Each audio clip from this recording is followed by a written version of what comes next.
Hi, I'm Sandy and I'm going to take you through a quick stretching routine. I like using a brick. You don't have to have a brick. A book is quite useful. Make sure it's not a book that you really love though. I also use cushions, a sofa, and sometimes a bolster is also really helpful. And I'm going to whiz you through this quite quickly, so you might need to pause. Okay. I normally start standing. I do this as an evening stretching routine and I eventually end up on the floor, okay, because it's really nice and comfortable and it gets me ready for sleep. I have to say, at this point in time, I have no phone. I'm watching TV and I'm watching something really nice and light and gentle. We're watching Bake Off at the moment. Anyone else?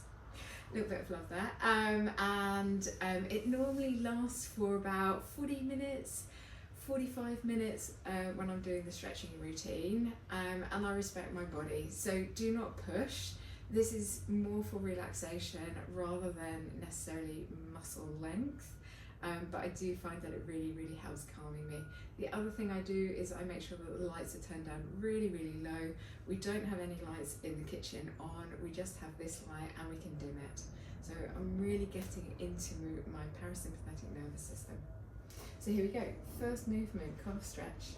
Heel comes down, okay, and my toes are on the top of the brick and I'm leaning my weight forwards and I'm feeling this down the lower back half of my leg into what's called the calf muscle, okay?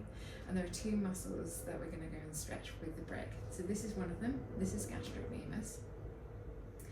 And I can feel that sort of more towards the top of my lower leg, okay? So into this area here, that's where I'm feeling it. The second movement that I've got is my knee comes forwards and I drop my heel down and back. And as I do this, I'm working into what's called soleus, so it's another muscle. And this feels a lot deeper, this movement. And with this one, I'm really thinking about driving my knee forwards while bringing my heel down. So we've got this two-way split. Okay, so this is soleus and the soleus stretch. So I'll then go and repeat this on the other side. My left heel comes down and I get that beautiful juicy stretch onto the gastrocnemius and me. This side feels pretty tight and I'm currently rehabbing a Achilles injury.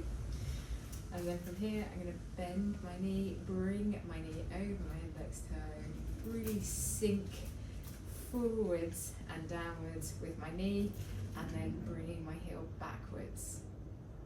It's just such a nice stretch.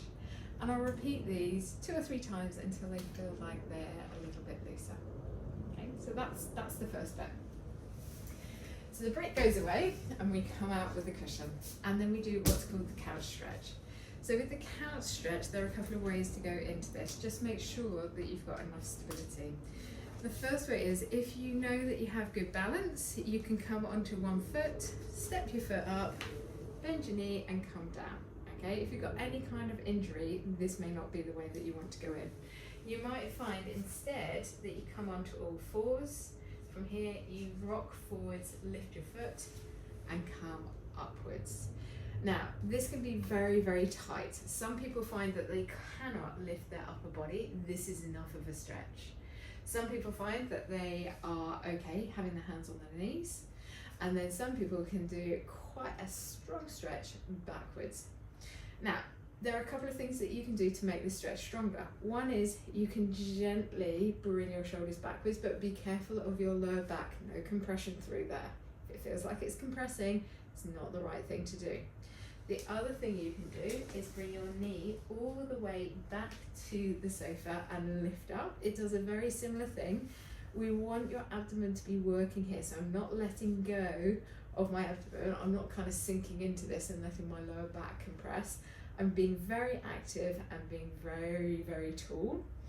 You can also hold onto your foot if you can reach it with your hands, and that's going to intensify the stretch, but the whole of my body is being fairly active as I do this. I also sometimes pop a little bit of a rotation in.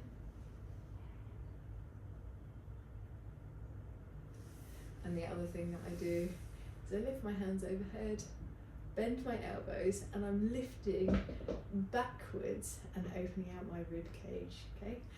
My ribs are quite tight,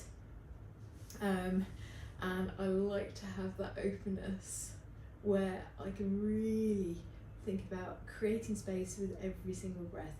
Again, this is very, very active. All of this means that I've got to be very good with my trunk stability.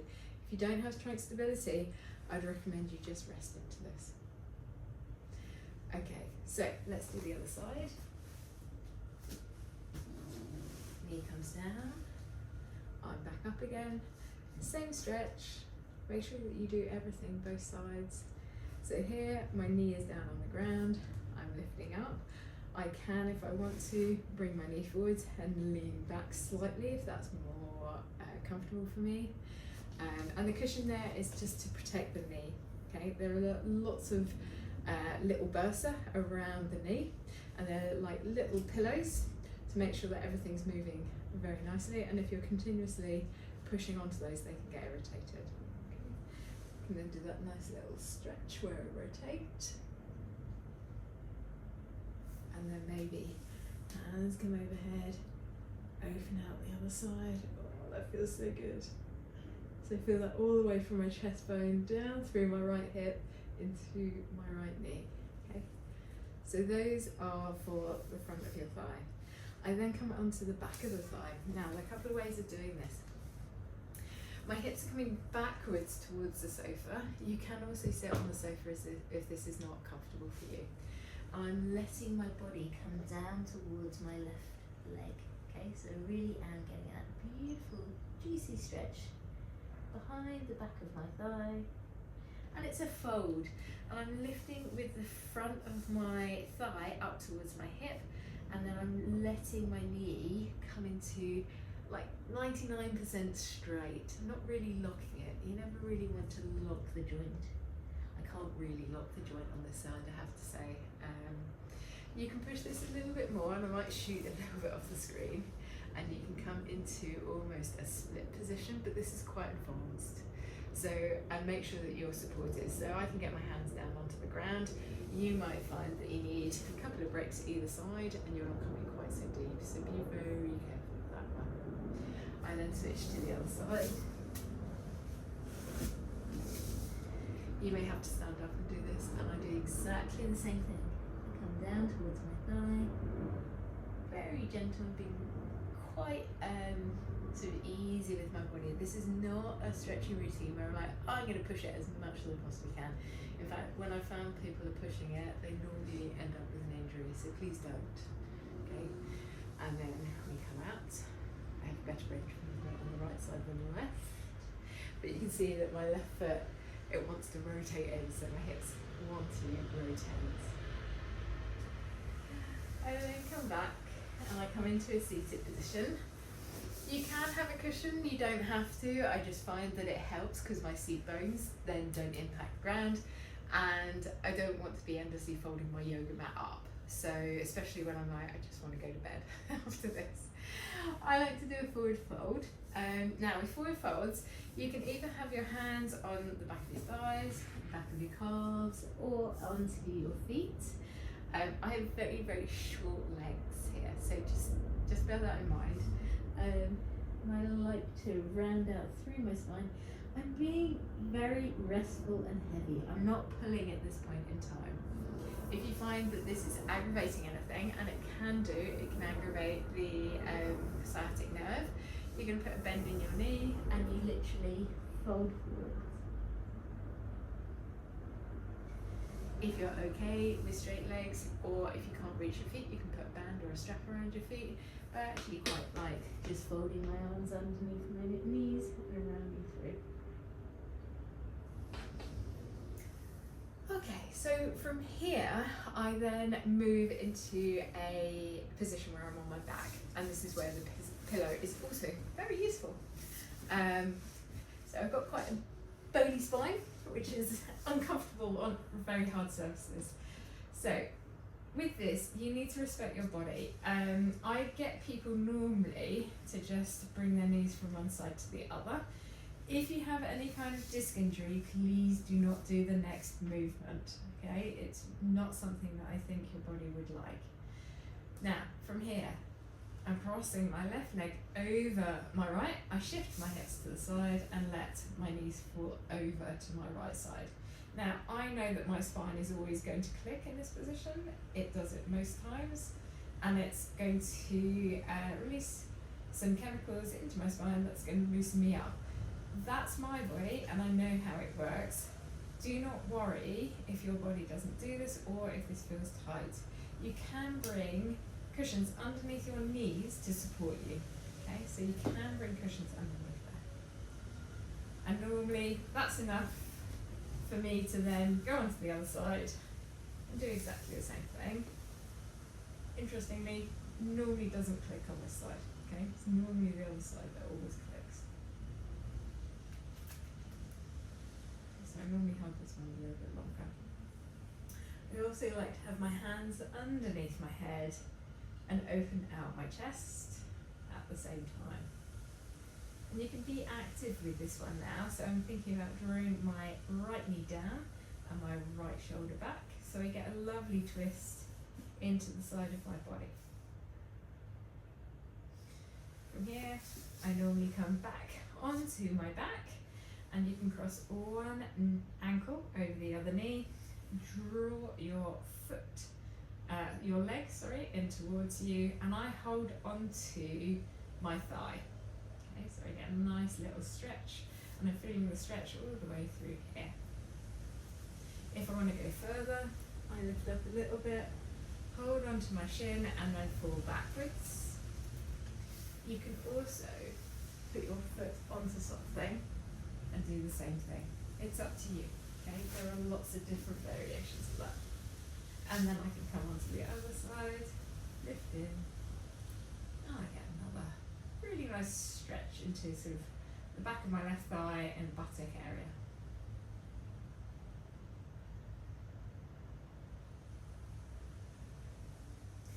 And because I find that my calves and my hamstrings get quite tight, I like to go back into a hamstring stretch. So I start with a bent knee and then slide the leg out.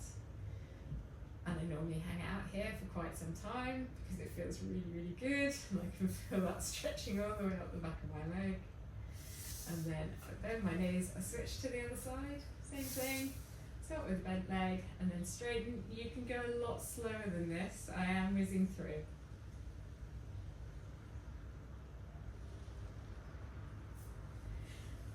I then come back and I always do a test for a forward fold. Forward fold for me is quite a comfortable position. I know a lot of people don't feel that it is, but I quite like to see. So that feels, even though I was doing that really, really quickly, I do a quick test. I'm being a lot more active, by the way. So I'm using my abdomen, my thighs, and I come down towards my feet, and I feel like that it has actually really, really significantly improved. So that's my little tester. Then I come onto my shins. And this one is where you need a bolster or some cushions. It's to protect your spine. So, especially if you've got a long, long spine. Well, everything's falling out now. So, with this, okay. Sometimes what can be quite useful, but shimmy over to the side of it, is if you've got a high side of the sofa, you can get yourself quite supported and let your hands come out to either side, and I've got a little bit of openness coming through the front of my chest. My head's supported, I'm not tilting all the way backwards, but I am breathing into my rib cage and my chest.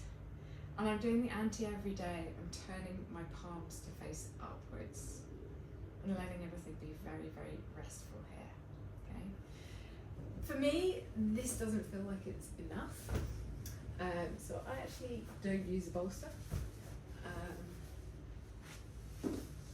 or a cushion because I've got quite a short spine. I wiggle all the way back to the sofa, and then I decide how far. Just going to move things out of the way. I decide how far back I want to come, and I actually lie backwards onto the sofa. Again, I'm not compressing through my back, I don't feel anything where it's like, no, that's not going to move. I'm trying, I obviously think my arms quite straight.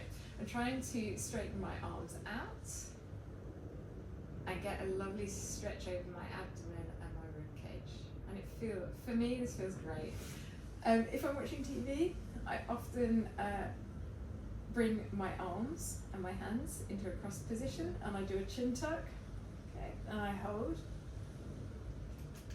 and then I release, and then same again, I chin tuck and I hold and release. From here, I'm normally in the position where I'm like, right, okay, I'm now almost ready for bed. The piece de resistance, the last one that I do, and this will be, some people it's just not appropriate for. So if you've got a knee injury, like an ACL, meniscus, anything like that, okay, I would not recommend this. But I actually come and I sit on my feet and I stretch out the front of my feet. A lot of people will not like this. So I'll give you an alternative. The alternative is actually you sit, bring your cushion down, and then let your ankle come forwards, and I'm tucking my toes under here. And then you can do it on the other side as well. So that's a run through of what I do. There is no right or wrong. The whole purpose of it is to start your breathing, let your body just sink into a very relaxed place. And it's not about pushing. I'm not trying to force my body into any position. I'm literally trying to calm it down and get it ready for bed. I hope you enjoyed that.